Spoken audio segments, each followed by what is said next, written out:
Hey guys, what's up? Jake here with Switch Fix Games, and today we have the Switch Pro Controller Showdown for you guys. So today I'm going to be going over three of the most popular Switch Pro controllers that are out on the market right now, and not just popular, but easiest to find. I know there's lots of other ones out here, on Amazon and wherever, but these are the three that you can get readily available: Walmart, Target, Best Buy, wherever. So today we're going to take a look and tell you which one's the best. So to get started right away, we'll go over price real quick. So the PowerA, this controller is right around $35 to $50 from what I'm seeing, and they have just all kinds of cool images that they have on them and all that sort of thing. So whatever style or image you like on your controller, skin, whatever you want to call it, they got that out there. And it's not just a skin, guys. It's painted on. It's pretty high quality, artwork on these controllers. So 34 to 50 bucks. And the next least expensive controller would be this PDP Afterglow. And right now I just have it in the mode where it changes between the different colors, but basically you can choose any color you want with this controller. This controller retails for about $45. And last, we have the actual Nintendo Pro controller. And this controller is right at $70 in normal retail price. Now, of course, Black Friday and sales and all that, these prices will probably fluctuate and maybe be some sales on things. But so that's the general price point we're looking at. Now, as far as the controllers, how they perform, I've had these controllers. I've used them all for a few months now. And I got to be honest, guys, I find myself using the Switch Pro controller the most. And a lot of that for me comes down to the noise, and actually a few other things as well. I don't know if you see here, I have the controller synced up to the Switch, and only one of them shows the battery level, and that's the actual Switch controller, which is paired to number 3. Number 3 on the screen is showing the battery level. These other two do not show the battery level. This Switch Pro controller is the only one that has the haptic feedback, so the vibrate, so if something's going on, it'll buzz or whatever, and you get feedback that way. That is the only one that shows the battery, and it's the only one that has the feedback like that. Now, they all do have tilt and motion control and that sort of thing, so that's nice. One thing that this Switch Pro controller does not have is a programmable button on the back, as these do, both of these do. So this one has a little click, there. It's not an actual button. It's more of in the grip. If you just grab it harder, it makes the button click. So I guess just to kind of go over the other things is that the PowerA, you have to supply your own batteries, your own AA batteries. So that adds to the expense.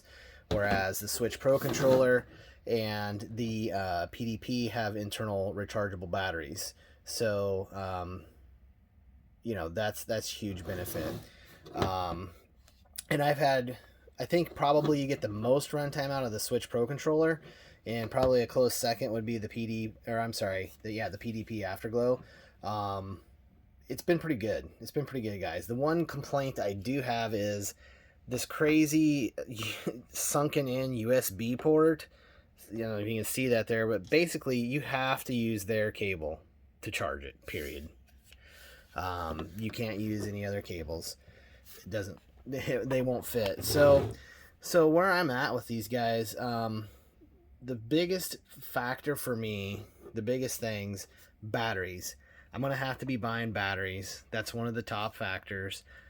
These two you don't have to mess around with. You already have the batteries. This one you have to constantly supply batteries, and it chews through them fairly quickly, really. The second thing, this may be a plus or a minus to some people, is the extra buttons on the back. Now, I found these extra buttons, these programmable buttons, man, it would never fail. I would always hit those at the worst time in a game, and it would totally screw me up. And I just feel like bad design. Just they're way too easy to hit. I don't know if you can hear that, but just barely. Like even when you're just holding it, like your fingers, that's where they want to go, and it's just too easy to like grip, you know, just grip, and then there you go, you're hitting the buttons. So did not like that at all. Now the PDPs, they're easy to hit too, but like you're not I don't find myself accidentally hitting them. Not at all, really. It's a really good design. I don't know why this little cover comes off. Maybe somebody else knows, but it just comes off. But that's, maybe you want to run it without it. I don't know, but it's kind of uncomfortable without it. But battery is not serviceable. It's sealed actually behind there, but you can see it right there. But this controller, if you want the extra buttons, and that's something you want, this one's actually, they've executed it pretty well. It's nice to click, it's easy, but it's not one of those where you grab the controller because you're like, you know, in a tense battle or whatever, and you're accidentally hitting the buttons. So not a concern there, and it works really well as far as those go. And so no battery on this one, this cheaper one, the PowerA. You hit the buttons too easy. And I will tell you, the weight, these two have a similar weight, and by that I'm, like they have a solid feel to them. The divoted on this versus the completely slick is a little bit nicer, a little nicer feel, but they both weigh close to the same amount, and they just have a nice solid build feel to them, whereas this one's just pretty cheap, tinny. And I'm just going to hit the buttons and you guys can decide. This was one of the biggest reasons I'm not using this one. And this, honestly, it's probably the only real fault I find with the PDP Afterglow is the button noise. Okay, so I'll just be quiet and I'll hit the buttons and let you guys decide.